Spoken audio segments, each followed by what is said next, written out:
অৰুণোদয় আঁচনিৰ ভুৱা প্ৰতিশ্ৰুতি পত্ৰ বিতৰণক লৈ শেহতীয়াভাৱে সৰব হৈছে মীৰা বৰঠাকুৰ গোস্বামী। এইটো কথাই আপোনালোকে অকণ প্ৰচাৰ কৰিলে মই ভাল পাম। বিজেপিয়ে এতিয়া বৰ্তমান ঘৰে ঘৰে ডুপ্লিকেট অৰুণোদয় ফৰ্ম বিলাই আছে, ঘৰে ঘৰে ডুপ্লিকেট ফৰ্ম বিলাই মহিলাসকলক মানে প্ৰলোভিত কৰিছে। এনেকুৱা ডুপ্লিকেট ফৰ্ম নিবিলাবৰ কাৰণে আমি তেখেতসকলক মানে সকীয়াই দিছো আৰু মহিলাসকলক বুজাই দিছো যে নৰেন্দ্ৰ মোদীৰ ফটো আৰু পদুম ফুলৰ ফটোত কোনো ধৰণৰ ফৰ্ম চৰকাৰী ফৰ্ম বিতৰণ কৰিব নোৱাৰে। এইবিলাক ফেক ফৰ্ম, এনেকুৱা ফেক মানে ভুৱা প্ৰচাৰত মানে যাতে পতিয়ন নাযায় তাৰ কাৰণে মহিলাসকলক আমি আশ্বস্ত কৰাইছো। দক্ষিণ কামৰূপৰ বকো আৰু ছয়গাঁও বিধানসভা সমষ্টিত অনুষ্ঠিত 9খনকৈ নিৰ্বাচনী সভাত অংশগ্ৰহণ কৰি বিৰোধী ঐক্য মঞ্চৰ প্ৰাৰ্থী মীৰা বৰঠাকুৰ গোস্বামীয়ে প্ৰধানমন্ত্ৰীৰ মন কী বাতৰ সলনি কংগ্ৰেছে ৰাইজৰ মাথে শুনে বুলি বক্ৰোক্তি কৰে।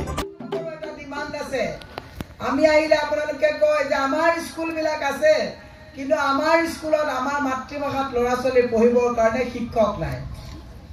প্ৰত্যেকটো জাতি জনগোষ্ঠীয়ে বিচাৰে যে বাচ্চা জন্ম হোৱাৰ পিছত বাচ্চাটোৱে নিজৰ মাকৰ যিটো ভাষা শিকে সেই ভাষাটো যাতে পঢ়াশালীত যাতে পায়।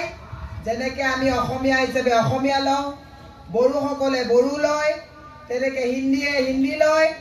আপোনালোকৰো সেই যিটো অভিযোগ আছে, মই সেই অভিযোগটো আপোনালোকৰ সফল ৰূপায়ণ কৰিবৰ কাৰণে যত পুৰুণাস্তি মই প্ৰচেষ্টা পাইছেনে নাই দেখা পোৱা। তেওঁ মুখৰ মাত তেওঁলোকৰ নাই।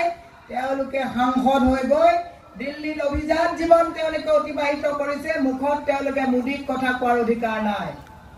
এতিয়া যিগৰাকী দিছে তেওঁতো আৰুৱে মাত নাই। মই আপোনালোকক ক'ব বিচাৰিছো, যদি আপোনালোকে 7 তাৰিখে মোক নিৰ্বাচিত কৰি সদনলৈ পঠায়, মন কী বাত ৰেডিঅ' খুলি মোদীৰ শুনিবলৈ নাই, আমি ৰাইজৰ মনৰ বাত শুনিবলৈ বাধ্য কৰাম চৰকাৰক যে প্ৰতিটো জনগোষ্ঠীৰ মাত তেওঁলোকে মনৰ কথা শুনিব লাগিব। আপোনালোকক সংসদত মাত মাতিব নোৱাৰা এগৰাকী মানুহ লাগে নে আপোনালোকৰ সমস্যাবিলাক সংসদত সজোৰে উত্থাপন কৰি ৰাইজৰ সমাধানৰ সূত্ৰ উলিওৱা এগৰাকী প্ৰাৰ্থী লাগে? সিদ্ধান্ত ৰাইজ। বিজেপি চৰকাৰে গাঁৱে গাঁৱে মহিলাসকলক আজি কেইদিনমানৰ পৰা এখন form, duplicate form, Orunodoi duplicate form এখন তেওঁলোকে বিতৰণ কৰি আছে যে আমাক ভোট দিয়ক, আমি আঁচনি দিম।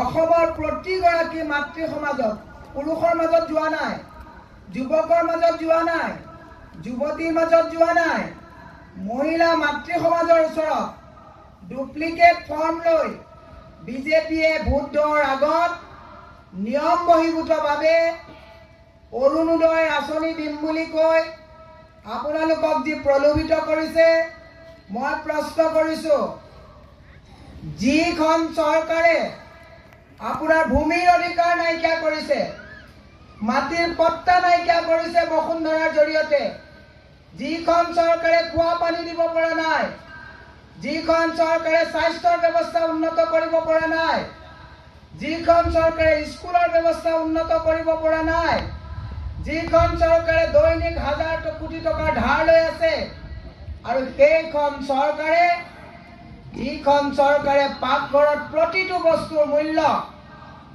আকাশলংঘী বৃদ্ধি কৰিছে, 60 টকাৰ মিঠাতেল 200 টকা কৰিছে, 50-56 টকাৰ পেট্ৰল 100 টকা কৰিছে, প্ৰতিটো বস্তুৰ দাম বৃদ্ধি কৰা চৰকাৰে মহিলা সমাজক বস্তুৰ দাম কমাই সকাহ দিব লাগেনে? ভুৱা ফৰ্ম প্ৰচাৰ কৰি, ভুৱা অৰুণোদয় ফৰ্ম প্ৰচাৰ কৰি প্ৰলোভিত কৰি শপত লৈ ভোট বিচাৰিব লাগে? এই প্ৰশ্নৰ উত্তৰ 7 তাৰিখে ইভিএমত আপোনালোকে দিব লাগিব। আগন্তুক লোকসভা নিৰ্বাচনৰ বিৰোধী ঐক্য মঞ্চৰ কংগ্ৰেছ প্ৰাৰ্থীগৰাকীয়ে বৃহস্পতিবাৰে অসম মেঘালয় সীমাৱৰ্তী গাৰো অধ্যুষিত শান্তিপুৰত গাৰো সম্প্ৰদায়ৰ লেখক, সাহিত্যিক, সমাজকৰ্মী, ছাত্ৰ আৰু যুৱ নেতাসকলৰ লগতে সাধাৰণ গাৰো পুৰুষ মহিলাসকলৰ সৈতে মত বিনিময় কৰে।